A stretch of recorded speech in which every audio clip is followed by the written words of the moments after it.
What is going on, YouTube? Joe here with Color Nation Media, bringing you yet another episode of Pokemon Y today. Today's episode is going to be number 5. Last time we took on the Lumiose City gym leader, and that was a lot of fun. We won pretty easily, actually. And in this episode, we're going to be taking on the challenge that is Route 4. And actually, it's not that challenging. There's just some mazes and trainers. There's some items, you know, the usual stuff. Nothing to really be worried about, though. So our goal for this episode is going to be to get ourselves over to Lumiose City, and it's really not that far. I mean, I could breeze through it, but I want to make sure that I get everything, or mostly everything. There's some items that you can get with the dowsing machine later, but it's mostly honey, and really all that's good for is just attracting hordes, and I don't really need that because later on, once you get a Pokemon that knows Sweet Scent, pretty much does the exact same thing. So we have this battle here against Gardner Wheaton. Interesting name for a gardener, and yeah, he's gonna have a Corphish. All of these gardener guys all have Corphish. Not sure why, what the whole thing is. It's not a very gardener-ish Pokemon, if that's even a word. But I've got Shinobi out here. I'm gonna go for a Water Pulse because Corphish has a pretty low special defense. I know it's not very effective, but it turns out it's not gonna kill him. And meanwhile, he's just gonna go for that that Mud Sport. In case, you know, I had HP Electric, because you never know, We'll go for the Quick Attack. That's going to finish off Corphish and get us almost up to level 16. Leo is going to grow up to level 16. And now that I have the experience share, Bidoof is going to start growing levels as well. So this is like the first game ever where your HM slaves can be actually very high leveled. Just because they're in your party and the experience share is on. So yeah, kind of cool, I guess. Watch me get attacked by a million Pokemon here. Now, as for the wild Pokemon that appear around here, you can get a Ralts. Combi is another one, as you can see, and I think that's actually a female. How did I get that lucky? It is a female, wow. I mean, I don't plan on using Vespiquen on my team or anything, but I was lucky enough to find a male Leo and a female Combi. And both of those have very low percentage rates as far as that specific gender. That's crazy. We're definitely going to catch this. That's why I'm just going for the lick. I was hoping for the paralysis there, but I'm not going to get it because I'm not that lucky. Let's just not get too crazy with that. It looks like I have 2 Pokeballs left, so this better capture you. But anyway, as for the other Pokemon that you can find here, I did say Ralts is one of them. You will not be able to Mega Evolve it until after you beat the Elite Four, because that's when you get the Mega Stone for Gardevoir. But you could go for Gallade if you wanted to do that. Skitty is another rare Pokemon that you can find here and only here. Although Skitty and Delcatty are kind of bad, so yeah. We were able to capture that Combi, thankfully. And it's most likely holding a honey, so that's cool, I guess. I could either sell it or just use it if I don't feel like using Sweet Scent or whatever. Anyway, that's pretty much it for the Pokemon that you can find here. Well, no, actually, there's Flabebe, too. That's also possible if you're looking for a fairy Pokemon. And Bidoof is another one that I probably should have mentioned, because Roserade is kind of good, so that's that. I'm going to head over to the Pokemart here before we go any farther, because in case I run into a Ralts or something, I want to make sure that I'm able to capture it, because they are rare. So yeah, we got about 10 Pokeballs, we got a Premier Ball, a couple of Great Balls, and I don't have any escape ropes, so we might as well buy 1 or 2 of those. I have the money now that I fought the gym leader, so I'll buy 2 of those, and let's see here with Repels. Let's go for 6 of those, why not? I pretty much just spent all of the money that I just got at the gym, but that's okay. That's alright. Oh, in case you guys didn't notice, I have a new logo down in the bottom left-hand corner there. And it is actually inspired by somebody who, I guess, is a fan of ours, or who just watches our videos, or, you know, I'm not sure how exactly that went, but he was like, hey, I want to, like, redesign your logo a little bit, or touch it up, so you mind if I do that? And I was like, nope, and he came up with something very similar to that. It wasn't exactly like that. We actually tweaked it a little bit. But that's pretty much his design, inspired by his design, so I don't want to mention him by name just in case he doesn't want that, you know, his name out there or anything, but definitely thank you. I mean, it was an incredible design, so we were able to tweak it. We also will be using the original as well, just around, because we like to circulate our logos and stuff, so it's pretty cool. Definitely, this is why we have awesome fans, I have to say. have to say, best subscribers. And yeah, so let's get back to the game here before I go too crazy. So we have a fledgling level 10, and yeah, it's not fire type, so Water Pulse is not going to be super effective, but it does have pretty pitiful defenses, so it goes down very easily to that Water Pulse from Shinobi, and Shinobi's going to grow up to level 16, so that means that he's going to evolve finally. So that is cool. Bidoof is going to grow up to level 6, and that doesn't really matter. In fact, I can probably put Bidoof away because we don't get any HMs for quite a while. It's going to be a few episodes before we even get to where you can get cut, because that's off of like Route 6, I think. So, anyway, Shinobi is evolving. He's going to evolve into Frogadier, and that is pretty awesome. So it's going to be the first Pokemon that we have to evolve. And there you go. Oh, look at that. It is just beautiful. Beautiful. I kind of wish he was shiny, because shiny looks even better, but still. I cannot complain. Cannot complain. Yeah, the Froakie line is definitely one of my favorites. Alright, so there should be another skater around here somewhere. There we are. Okay. Let's battle. I think he might only have one Pokemon as well.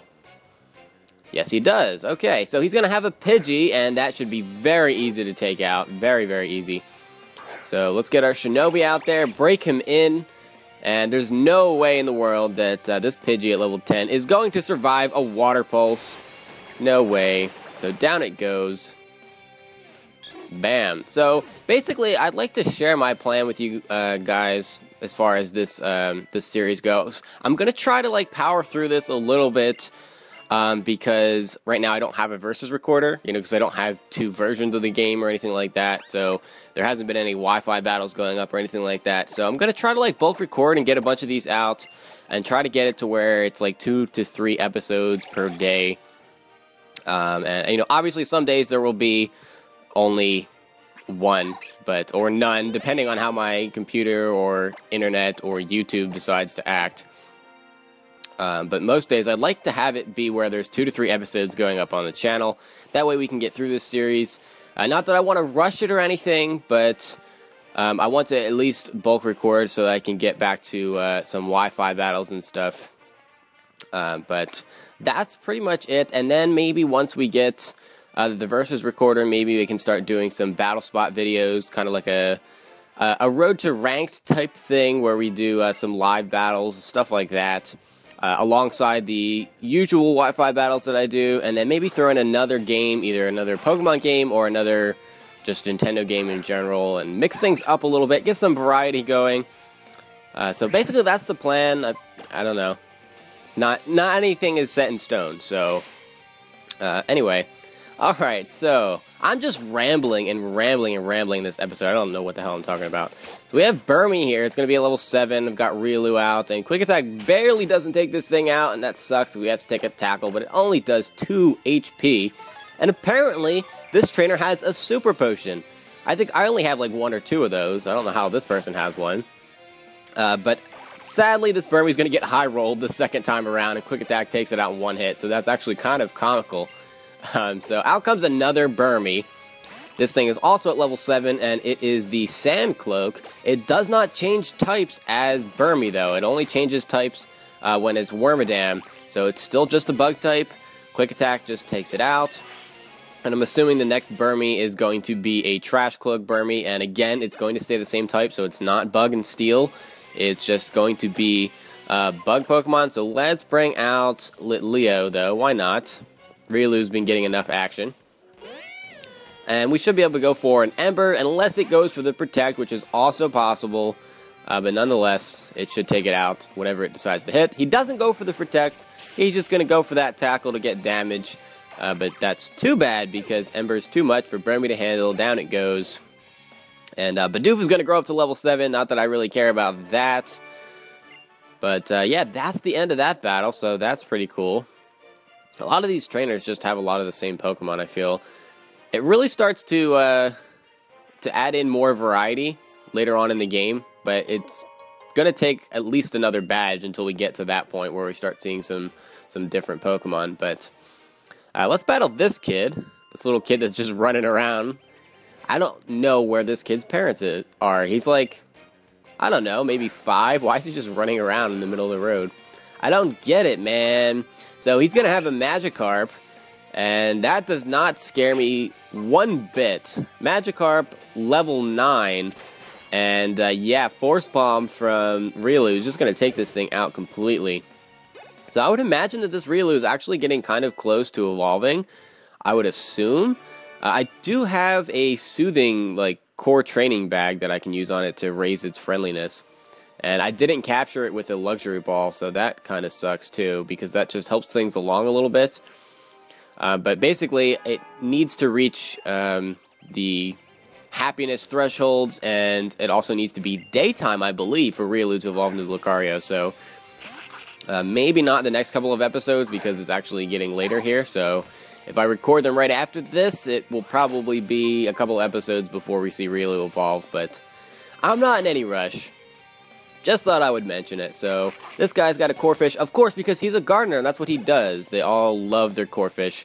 But it goes down very easily to 1 Force Palm.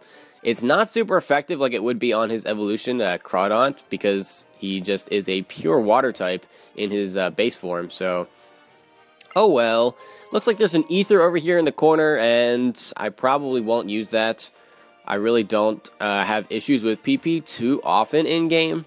I guess I can save it if I wanted to. I'll probably end up just selling it, though, because I probably won't use it. So, alright. That's that. Let's move on and battle this guy over here. Pokefan Gabe. He's going to have a Pichu. Not a Pikachu. Well, his second Pokemon might be Pikachu. In fact, it probably is. Probably is. And I've got Riolu here, and this is unfortunate because I have to make physical contact in order to kill it. And with my luck, Static will activate with that Force Palm. Pichu goes down very easily, but that's not the issue. Oh, Riolu's not going to get paralyzed. Okay.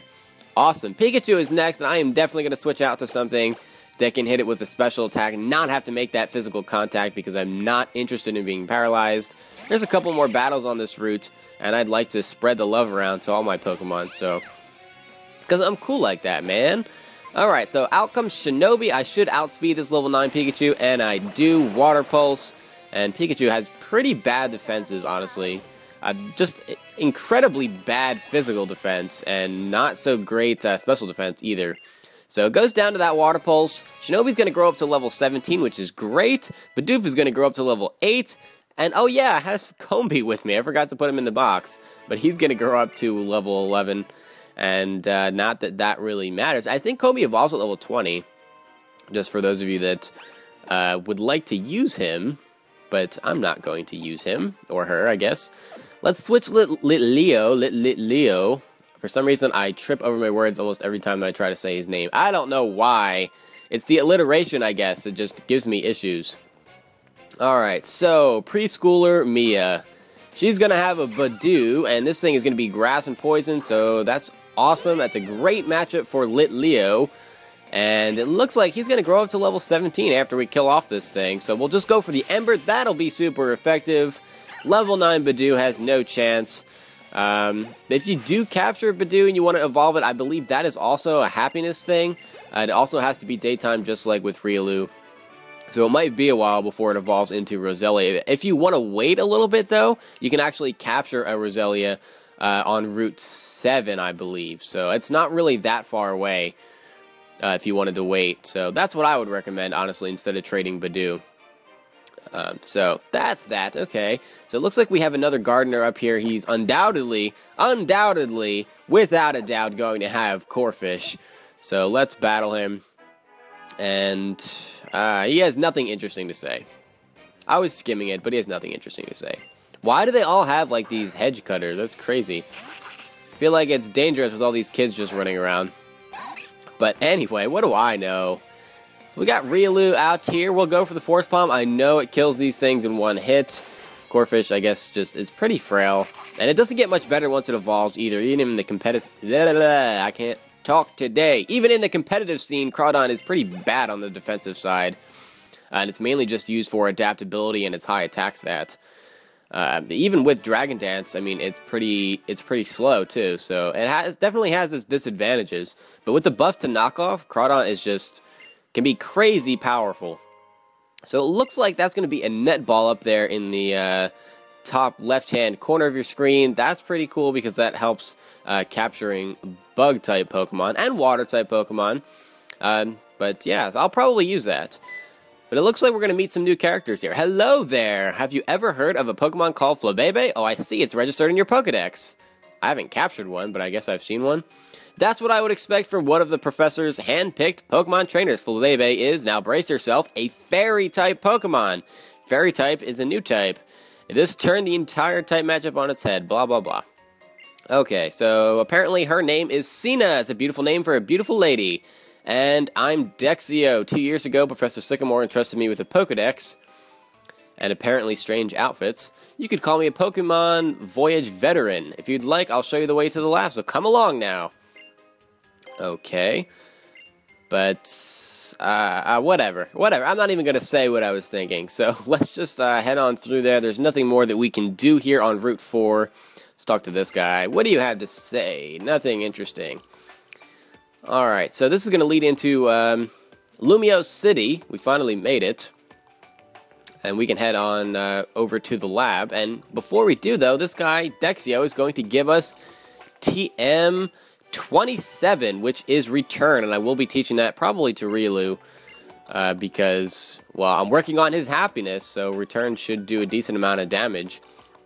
It's going to be better than Quick Attack.